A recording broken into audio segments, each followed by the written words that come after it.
노다지 썰전입니다. 오늘 저희가 함께 들여다볼 기업은 게임 개발사 시프트업인데요. 성공적인 자체 개발 IP, 그러니까 지식재산권이죠. 이 IP 확장하고 또 효율적인 운영 방식으로 요즘 큰 주목을 받고 있습니다.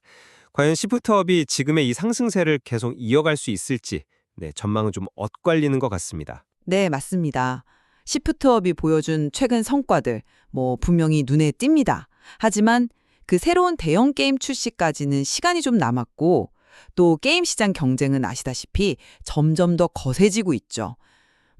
이런 상황에서 마냥 장밋빛 미래만 그리기에는 좀 이르다. 이런 목소리도 만만치 않습니다. 저는 시프트업이 스텔라 블레이드라는 콘솔 게임의 세계적인 성공, 그리고 승리의 여신, 니케라는 모바일 게임의 안정적인 운영, 이 두 가지를 바탕으로 아주 밝은 미래를 향해 나아가고 있다, 이렇게 판단합니다. 음, 저는 좀 반대로 봅니다. 그 신작이 나오기까지의 공백기가 가져올 위험성, 그리고 날로 치열해지는 시장 경쟁이라는 아주 현실적인 어려움들, 이런 걸 고려할 때 시프트업 앞에는 여전히 넘어야 할 산이 많다. 저는 그렇게 생각합니다. 우선 스텔라 블레이드 성공을 좀 수록해야 합니다. 작년에 플레이스테이션 독점으로 출시하고 나서 올해 6월에 PC, 그러니까 스팀 버전으로도 나왔는데요. 이게 단 3일 만에 100만 장 이상 팔렸습니다. 세계적인 트리플 A급, 다시 말해 대규모 자본과 인력이 투입된 고품질 게임 개발 역량을 제대로 증명한 거죠. 2025년 2분기 기준으로는 이미 300만 장 판매를 넘겼고요. 사용자 평점도 9.2점으로 아주 높아서 탄탄한 글로벌 팬층을 확보했습니다. 그리고 동시에 승리의 여신 니케는 이른바 서브컬처, 특정 마니아층을 겨냥한 게임 시장에서 독보적인 위치를 계속 유지하면서 꾸준히 수익을 내고 있거든요. 월간 활성 이용자 수 MAU라고 하죠, 이게. 2023년 7월 이후로 안정적이거나 오히려 조금씩 증가하는 추세를 보이고 있다는 점이 중요합니다. 10년 이상 서비스를 이어가는 걸 목표로 하고 있고요. MD 사업, 그러니까 게임 관련 상품 판매도 확장 중인데 이게 전체 이익에서 차지하는 비중이 소비자 매출액 기준으로 한 5% 수준이고 앞으로 2배에서 3배 정도 더 커질 것으로 기대됩니다. 이런 성과 뒤에는 또 효율적인 경영이 있어요. 전체 인력이 한 340명 정도인데 그중 90%가 개발에 집중하는 구조입니다. 게임 유통, 퍼블리싱은 직접 안 하고 개발 자체에만 집중해서 조직이 상당히 가볍죠. 미래 준비도 착실해요. 스텔라 블레이드 2 개발 초기 단계에 들어갔고 새로운 IP인 프로젝트 스피릿 역시 기획을 마치고 올해 2분기부터 개발 인력 채용을 본격화했습니다. 한 2027년 이후 출시를 목표로 하고 있습니다. 네, 말씀하신 그 성과 자체는 부정할 수 없습니다. 정말 대단하죠. 하지만 좀 다른 각도에서 봐야 할 문제들이 있습니다. 스텔라 블레이드 2는 아직 개발 초기 단계고 프로젝트 스피릿은 빨라도 2027년 이후에는 만나볼 수 있다는 거잖아요. 그럼 이 긴 공백기 동안 기존 게임, 특히 니케가 계속해서 좋은 성과를 내줘야 한다는 건데 이게 말처럼 쉽지가 않다는 겁니다. 다른 새로운 게임 IP도 검토 중이라고는 하지만 아직 구체적인 내용은 없고요. 그리고 경쟁 환경 악화, 이것도 심각한 문제입니다. 니케가 속한 서브컬처 모바일 게임 시장은 작년부터 경쟁이 국심해졌고 올해도 대형 신작들이 계속 나오면서 더욱 치열해질 전망입니다. 사용자들의 기대치는 계속 높아지고 있고 비슷한 게임들끼리 사용자를 뺏고 뺏기는 카니발리제이션 현상도 우려됩니다. 특히 모바일 게임 시장은 아시다시피 소수의 최고 인기 게임만 살아남는 이른바 승자 독식 구조로 재편되고 있어요. 스텔라 블레이드가 속한 콘솔 및 PC 게임 역시 지속적인 업데이트와 서비스 경쟁이 핵심이 되고 있고요. 여기에 더해서 니케의 중국 시장 성과가 그 초반 기대에 좀 못 미친다는 점도 불안 요소입니다. 반등을 위해 노력 중이라고는 하지만 성공할지는 미지수고 어쩌면 이게 니케라는 IP 자체의 성장 한계를 보여주는 신호일 수도 있습니다.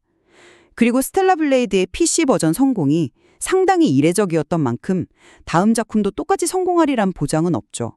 마지막으로 현재의 성공이 특정 게임들과 창업자인 김영태 대표의 리더십에 좀 상당히 의존하고 있다는 점도 간과할 수 없습니다.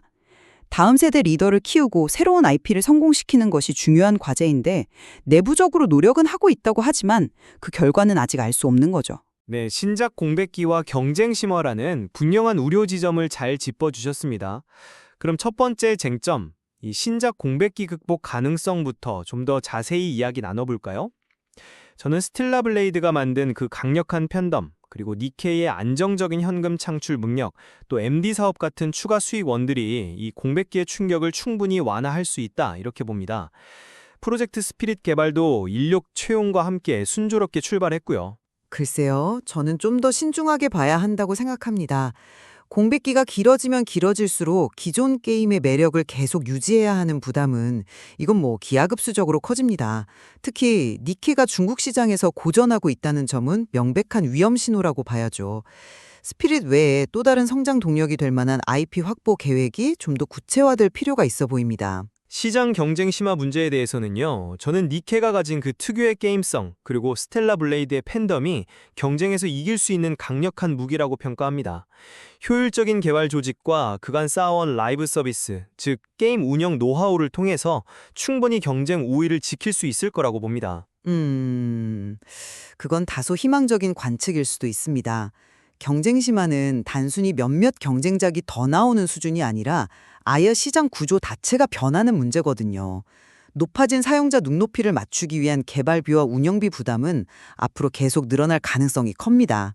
스텔라 블레이드의 첫 성공이 반드시 다음 작품의 흥행으로 이어진다는 보장도 없고요. 모바일 시장에서의 생존 경쟁은 앞으로 더욱 극심해질 겁니다. 정말로요. 내부 역량과 지속 성장 가능성 측면에서는 저는 긍정적인 부분이 많다고 봅니다. 개발자 중심의 효율적인 인력 구조라든지 AI 기술 도입 등을 통해서 비용을 효과적으로 관리하고 있거든요. 차세대 리더를 키우려는 노력도 진행 중이고요.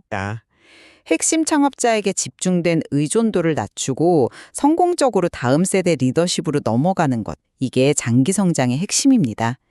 특히 외부 기업 인수합병, M&A를 고려하지 않는다고 하니 내부 역량 강화와 핵심 인재 확보가 더욱 중요해졌다고 할 수 있겠습니다. 네, 정리 좀 해보자면요. 시프트업은 스텔라 블레이드와 니케라는 이미 검증된 아주 강력한 IP를 가지고 있고 효율적인 경영 방식과 미래를 위한 투자를 통해서 지속적으로 성장할 가능성을 보여주고 있습니다.